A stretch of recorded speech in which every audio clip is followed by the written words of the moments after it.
Hello दोस्तों, welcome to my YouTube channel GS classes में आपका बहुत बहुत स्वागत है। जैसा कि हम अभी हिस्ट्री के मोस्ट इम्पॉर्टेंट क्वेश्चन जो कि एग्ज़ाम में बार बार पूछे जाते हैं उन्हें कवर कर रहे हैं। पिछले वीडियो में हमने हड़प्पा सभ्यता के बारे में कुछ विशेष बातें जानी थी और आज हम उसी के आगे पढ़ेंगे। दोस्तों, अगर आपने पिछला वीडियो हमारा नहीं देखा है तो डिस्क्रिप्शन बॉक्स में उसका लिंक दिया हुआ है, प्लीज़ उसको जाके पहले देखें तो ये आपको ज़्यादा समझ में आएगा। तो चलते हैं आज के पहले प्रश्न पर। आज का पहला प्रश्न है, विकसित सिंधु सभ्यता का स्थल जहाँ से घरों में कुएं के अवशेष मिले हैं वह कहाँ है? विकसित सिंधु सभ्यता का स्थल जहाँ से घरों में कुएं के अवशेष मिले हैं वह कहाँ है? तो वह मोहनजोदड़ो में है। मोहनजोदड़ो में विकसित सिंधु सभ्यता का स्थल जहाँ से कुएं के अवशेष मिले हैं वह मोहनजोदड़ो में है। तो चलते हैं आज के दूसरे प्रश्न पर। आज का दूसरा प्रश्न है, प्रायः सभी सिंधु सभ्यता नगरों में मकानों का प्रवेश द्वार सड़क के विपरीत दिशा की ओर से है। कौन सा नगर इसके अपवाद के रूप में? इसका मतलब यह है कि सिंधु सभ्यता के नगरों में मकानों का जो प्रवेश द्वार होता था वह सड़क के विपरीत दिशा में होता था, परंतु एक नगर ऐसा था जो इस चीज़ को फॉलो नहीं करता था, इसके विपरीत था, यानी कि अपवाद स्वरूप था। तो वह नगर कौन सा था? वह लोथल नगर था। तो चलते हैं आज के तीसरे प्रश्न पर। आज का तीसरा प्रश्न है, सिंधु घाटी का विशाल स्नानागार किस स्थान से संबंधित था? सिंधु घाटी का विशाल स्नानागार किस स्थान से संबंधित था? तो यह मोहनजोदड़ो से था। मोहनजोदड़ो से विशाल स्नानागार संबंधित था। चलते हैं आज के चौथे प्रश्न पर। आज का चौथा प्रश्न है, गुजरात में किस स्थान पर हड़प्पा की सभ्यता के अवशेष मिले थे? गुजरात में किस स्थान पर हड़प्पा की सभ्यता के अवशेष मिले थे? तो वह अवशेष मिले थे लोथल में। लोथल में गुजरात में हड़प्पा सभ्यता के अवशेष मिले थे। तो चलते हैं आज के पाँचवें प्रश्न पर। आज का पाँचवा प्रश्न है, कालीबंधन किस प्रदेश में विद्यमान है? कालीबंधन किस प्रदेश में विद्यमान है? तो यह राजस्थान में विद्यमान है। राजस्थान में विद्यमान है कालीबंधन। तो चलते हैं आज के अगले प्रश्न पर। अगला प्रश्न है, हड़प्पा और मोहनजोदड़ो के खंडहर किस नदी के तट पर पाए जाते हैं? हड़प्पा और मोहनजोदड़ो के खंडहर किस नदी के तट पर पाए जाते हैं? तो दोस्तों, यह है क्रमशः रावी और सिंधु नदी पर। रावी और सिंधु नदी पर हड़प्पा और मोहनजोदड़ो के खंडहर पाए जाते हैं। तो चलते हैं आज के अगले प्रश्न पर। अगला प्रश्न है, लोथल नामक स्थान पर किस सभ्यता का जहाजी मालघाट था? लोथल नामक स्थान पर किस सभ्यता का जहाजी मालघाट था? तो यह इसका आंसर होगा सिंधु घाटी पर। सिंधु घाटी पर लोथल नामक स्थान पर सिंधु घाटी सभ्यता का जहाजी मालघाट था। तो हम चलते हैं आज के अगले प्रश्न पर। अगला प्रश्न है हमारा, मोहनजोदड़ो का स्थानीय नाम क्या है? मोहनजोदड़ो का स्थानीय नाम क्या है? तो दोस्तों, मोहनजोदड़ो का स्थानीय नाम है मरे हुए मृतकों का टीला। मरे हुए मृतकों का टीला। तो हम चलते हैं आज के अगले प्रश्न पर। अगला प्रश्न है, हड़प्पा किस नदी के किनारे पर स्थित है? हड़प्पा किस नदी के किनारे पर स्थित है? तो यह दोस्तों रावी नदी के किनारे। रावी नदी के किनारे हड़प्पा स्थित है। चलते हैं आज के अगले प्रश्न पर। अगला प्रश्न है, बिना दुर्ग के एकमात्र सिंधु नगर कौन सा है? बिना दुर्ग के एकमात्र सिंधु नगर कौन सा है? तो दोस्तों, इसका उत्तर होगा चन्हुदारो। चन्हुदारो बिना दुर्ग के एकमात्र सिंधु नगर है। तो चलते हैं हम आज के अगले प्रश्न पर। अगला प्रश्न है, बने हुए सूती कपड़ों का टुकड़ा मिला है। बने हुए सूती कपड़ों का टुकड़ा मिला है। तो यह मोहनजोदड़ो में। मोहनजोदड़ो से बने हुए सूती कपड़ों के टुकड़े मिले हैं। तो चलते हैं हम आज के अगले प्रश्न पर। अगला प्रश्न है, हस्तिनापुर किस नदी पर स्थित है? हस्तिनापुर किस नदी पर स्थित है? तो हस्तिनापुर गंगा नदी पर स्थित है। गंगा नदी पर हस्तिनापुर स्थित है। तो हम चलते हैं आज के अगले प्रश्न पर। अगला प्रश्न है दोस्तों, नागार्जुन कोंडा किस नदी पर स्थित है? नागार्जुन कोंडा किस नदी पर स्थित है? तो दोस्तों, नागार्जुन कोंडा कृष्णा नदी पर स्थित है। कृष्णा नदी पर नागार्जुन कोंडा स्थित है। हम चलते हैं आज के अगले प्रश्न पर। अगला प्रश्न है, पैंथन किस नदी पर स्थित है? पैंथन किस नदी पर स्थित है? पैंथन गोदावरी नदी पर स्थित है। पैंथन गोदावरी नदी पर स्थित है। तो हम चलते हैं आज के अगले प्रश्न पर। अगला प्रश्न है हमारा, आलमगीरपुर। आलमगीरपुर आलमगीरपुर आलमगीरपुर किस राज्य में स्थित है? तो यह उत्तर प्रदेश में है। उत्तर प्रदेश में आलमगीर स्थित है। हम चलते हैं आज के अगले प्रश्न पर। अगला प्रश्न है, लोथल किस राज्य में स्थित है? लोथल किस राज्य में स्थित है? तो लोथल गुजरात में स्थित है। गुजरात में लोथल स्थित है। हम चलते हैं आज के अगले प्रश्न पर। अगला प्रश्न है कालीबंगा किस राज्य में स्थित है? कालीबंगा किस राज्य में स्थित है? कालीबंगा दोस्तों राजस्थान में स्थित है। कालीबंगा राजस्थान में स्थित है। हम चलते हैं आज के अगले प्रश्न पर। अगला प्रश्न है दोस्तों रोपड़ किस राज्य में स्थित है? रोपड़ किस राज्य में स्थित है? दोस्तों रोपड़ पंजाब में स्थित है। पंजाब में रोपड़ स्थित है। हम चलते हैं आज के अगले प्रश्न पर। अगला प्रश्न है रंगपुर किस राज्य में स्थित है? रंगपुर किस राज्य में स्थित है? रंगपुर दोस्तों सौराष्ट्र गुजरात में स्थित है। सौराष्ट्र गुजरात में स्थित है। हम चलते हैं आज के अगला प्रश्न। अगला प्रश्न हमारा है बनावली किस राज्य में स्थित है? बनावली किस राज्य में स्थित है? तो दोस्तों बनावली हरियाणा में स्थित है। बनावली हरियाणा में स्थित है। हम चलते हैं आज के अगले प्रश्न पर। हमारा आज का अगला प्रश्न है दैमाबाद किस राष्ट्र में स्थित है? दैमाबाद किस राज्य में स्थित है? तो दोस्तों दैमाबाद बताइए किस राज्य में स्थित है? दैमाबाद जो है वह महाराष्ट्र में स्थित है। दैमाबाद महाराष्ट्र में स्थित है। हम चलते हैं आज के अगले प्रश्न पर। अगला प्रश्न है राखीगढ़ी किस राज्य में स्थित है? राखीगढ़ी किस राज्य में स्थित है? तो दोस्तों राखीगढ़ी हरियाणा राज्य में स्थित है। राखीगढ़ी हरियाणा राज्य में स्थित है। तो हम चलते हैं आज के अगले प्रश्न पर। अगला प्रश्न है मांडा किस राज्य में स्थित है? दोस्तों आप बताइए मांडा किस राज्य में स्थित है? तो दोस्तों मांडा जो है जम्मू कश्मीर में स्थित है। जम्मू कश्मीर में मांडा राज्य स्थित है। चलते हैं हम आज के अगले प्रश्न पर। अगला प्रश्न हमारा है सिंध में अवस्थित हड़प्पाई नगर। सिंध में अवस्थित हड़प्पाई नगर कौन है? वह मोहनजोदड़ो और चन्हुदड़ो है। चन्हुदड़ो, मोहनजोदड़ो और चन्हुदड़ो ये दो सिंध में अवस्थित हड़प्पाई नगर हैं। हम चलते हैं आज के अगले प्रश्न पर। दोस्तों आज का हमारा अगला प्रश्न है सिंधु घाटी सभ्यता का पत्तन नगर। सिंधु घाटी सभ्यता का पत्तन नगर कौन सा था? तो यह दोस्तों था लोथल। लोथल जो था यह सिंधु घाटी सभ्यता का पत्तन नगर था। तो हम चलते हैं आज के अगले प्रश्न पर। दोस्तों हमारा आज का अगला प्रश्न है भारत का सबसे बड़ा हड़प्पा सभ्यता का पुरा स्थल। भारत का सबसे बड़ा हड़प्पा सभ्यता का पुरा स्थल। दोस्तों आप 5 सेकंड का समय भी ले सकते हैं उसका उत्तर बताने में। सारे क्वेश्चन का उत्तर अगर आप स्वयं 5 सेकंड के अंदर दे लेते हैं तो इसका मतलब ये होगा कि आपको हिस्ट्री के हड़प्पा सभ्यता के बारे में पूरी जानकारी है। नहीं तो अगर आपको हड़प्पा सभ्यता के बारे में पूरी जानकारी नहीं है तो आप मेरे सारे वीडियो को एक पूरा देखें तो आपको हड़प्पा सभ्यता के विषय में और कहीं से पढ़ने की ज़रूरत नहीं पड़ेगी। इस बात की हम आपसे गारंटी लेते हैं। तो हम चलते हैं आज के अगले प्रश्न पर। हमारा आज का अगला प्रश्न है भारत का सबसे बड़ा हड़प्पा सभ्यता का पुरा स्थल। तो यह राखीगढ़ी है। भारत का सबसे बड़ा हड़प्पा सभ्यता का पुरा स्थल राखीगढ़ी है। तो दोस्तों आज के हम चलते हैं अगले प्रश्न पर। आज का हमारा अगला प्रश्न है पाकिस्तान में अवस्थित सिंधु स्थल। पाकिस्तान में अवस्थित सिंधु स्थल तो यह हड़प्पा है। पाकिस्तान में अवस्थित सिंधु स्थल हड़प्पा है। तो हम चलते हैं आज के अगले प्रश्न पर। हमारा अगला प्रश्न है घग्गर और उसकी सहायक नदियों की घाटी में स्थित सिंधु स्थल।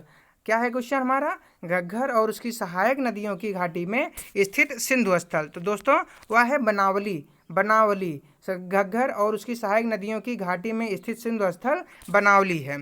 तो हम चलते हैं आज के अगले प्रश्न पर। दोस्तों हमारा अगला प्रश्न है कौन सा स्थल सिंध के बाग के नाम से भी जाना जाता है? कौन सा स्थल सिंध के बाग के नाम से भी जाना जाता है?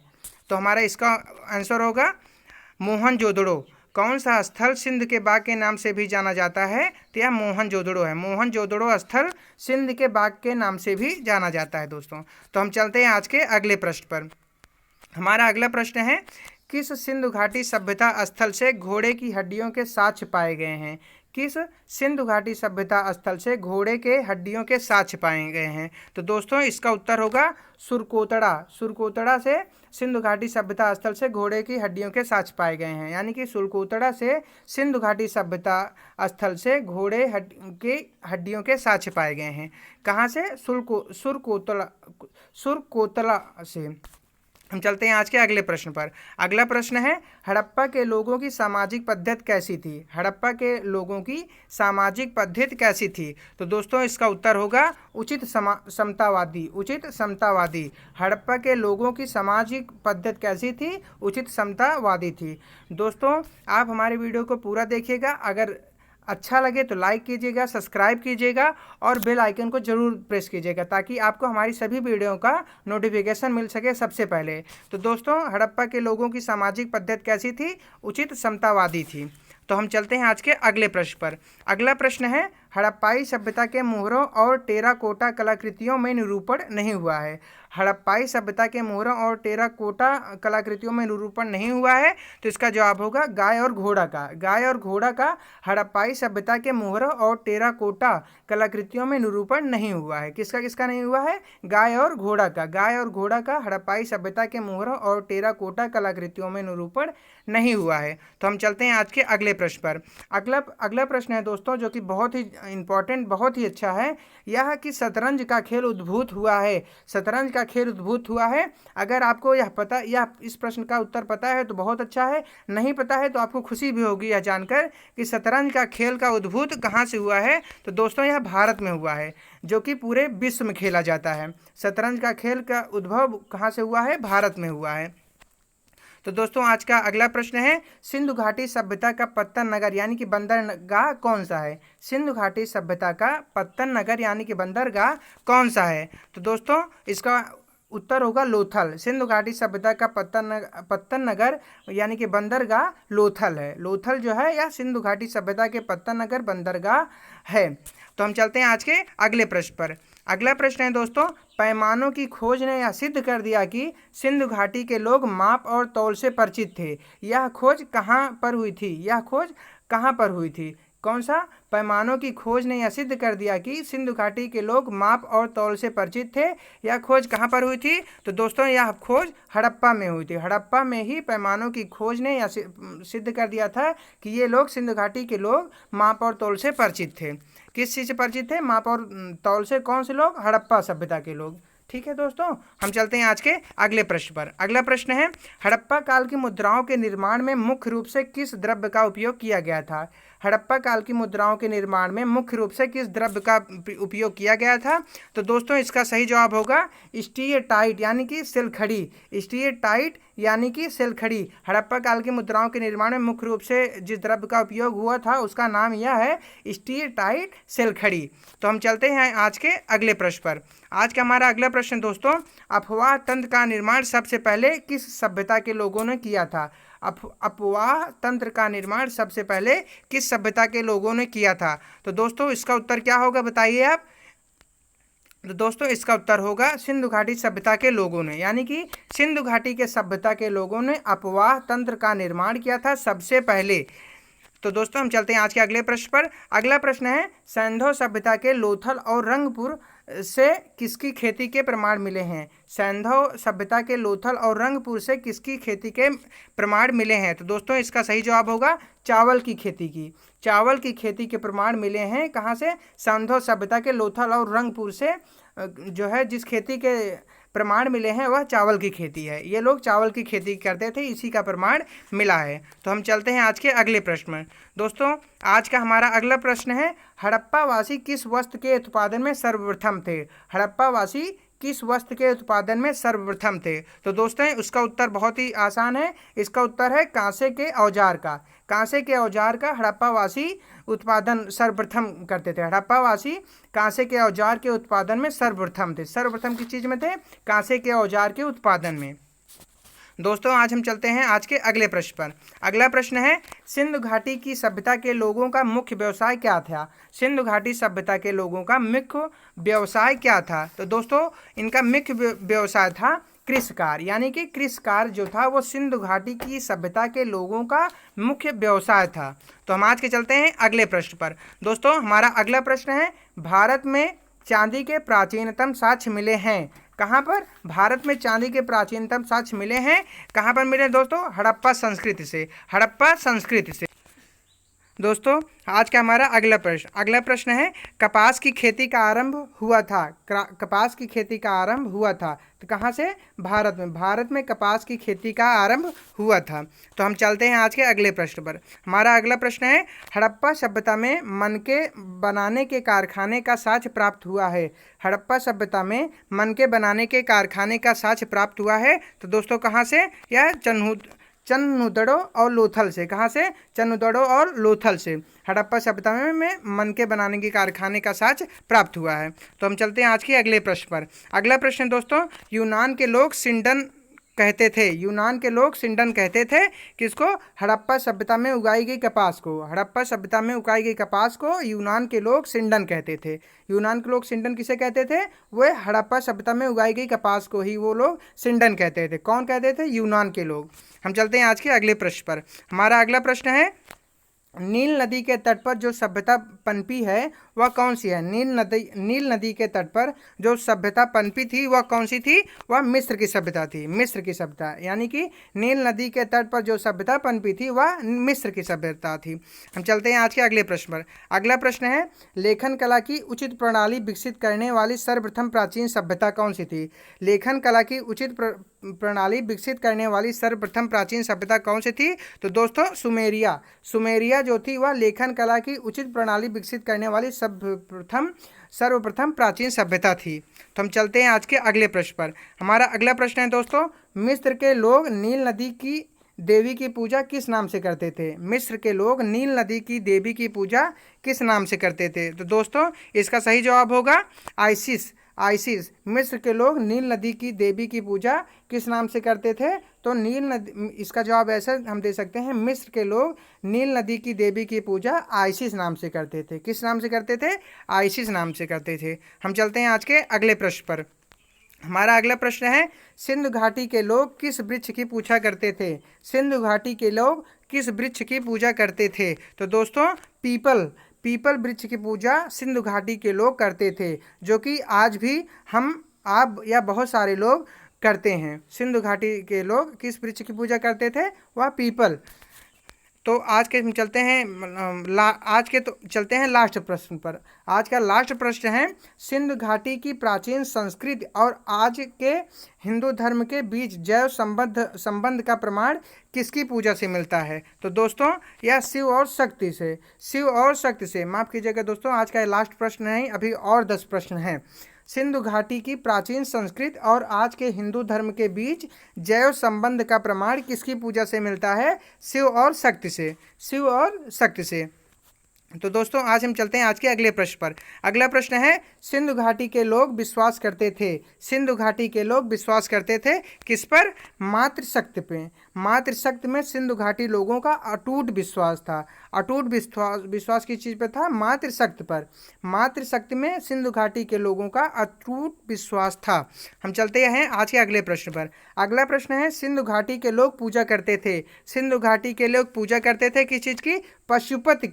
पशुपति की पूजा सिंधु घाटी के लोग करते थे। तो हम आज के चलते हैं अगले प्रश्न पर। हमारा अगला प्रश्न है, हड़प्पा के लोगों में किस पशु का सर्वाधिक महत्व था? हड़प्पा के लोगों में किस पशु का सर्वाधिक महत्व था? तो दोस्तों यूनिकॉर्न एक ऐसा पशु था जिसका हड़प्पा के लोगों में सबसे ज़्यादा सर्वाधिक महत्व था। हम चलते हैं आज के अगले प्रश्न पर। अगला प्रश्न है, हड़प्पा संस्कृति में शैलकृत स्थापत्य के प्रमाण मिले हैं। हड़प्पा संस्कृति में शैलकृत स्थापत्य के प्रमाण मिले हैं। तो दोस्तों कहाँ से? धोलावीरा से हड़प्पा संस्कृति में शैलकृत स्थापत्य के प्रमाण मिले हैं। तो हम चलते हैं आज के अगले प्रश्न पर। अगला प्रश्न है, सनौली यानी कि बारोट बागपत यूपी से प्राप्त हुए हैं क्या? मानव समाधान। तो हम चलते हैं आज के अगले प्रश्न पर। अगला प्रश्न है, समाध R37 के नाम से एक कब्रिस्तान के साक्ष्य किस सिंधु सभ्यता नगर से प्राप्त हुए हैं? यानी कि समाध R37 के नाम से एक कब्रिस्तान था का साक्ष्य मिला है सिंधु सभ्यता में, वह किस नगर से प्राप्त हुए हैं? तो हड़प्पा से समाध R37 के नाम से एक कब्रिस्तान का साक्ष्य प्राप्त हुआ है। तो दोस्तों हम चलते हैं आज के अगले प्रश्न पर। अगला प्रश्न है, हड़प्पा सभ्यता में मंदिर के साक्ष्य किस स्थल से प्राप्त हुए हैं? हड़प्पा सभ्यता में मंदिर के साक्ष्य किस स्थल से प्राप्त हुए हैं? तो दोस्तों हड़प्पा सभ्यता में वैसे तो कोई मंदिर नहीं थी, तो इसलिए किसी स्थान से नहीं, हड़प्पा सभ्यता में किसी भी स्थान से मंदिर के साक्ष्य नहीं मिले हैं। तो हम चलते हैं आज के अगले प्रश्न पर। अगला प्रश्न है, लोथल नामक स्थान पर किस सभ्यता का जहाजी मालघाट था? लोथल नामक स्थान पर किस सभ्यता का जहाजी मालघाट था? तो दोस्तों सिंधु घाटी का। लोथल नामक स्थान पर जिस सभ्यता का जहाजी मालघाट था दोस्तों वह सिंधु घाटी था। तो चलते हैं हम आज के अगले प्रश्न पर।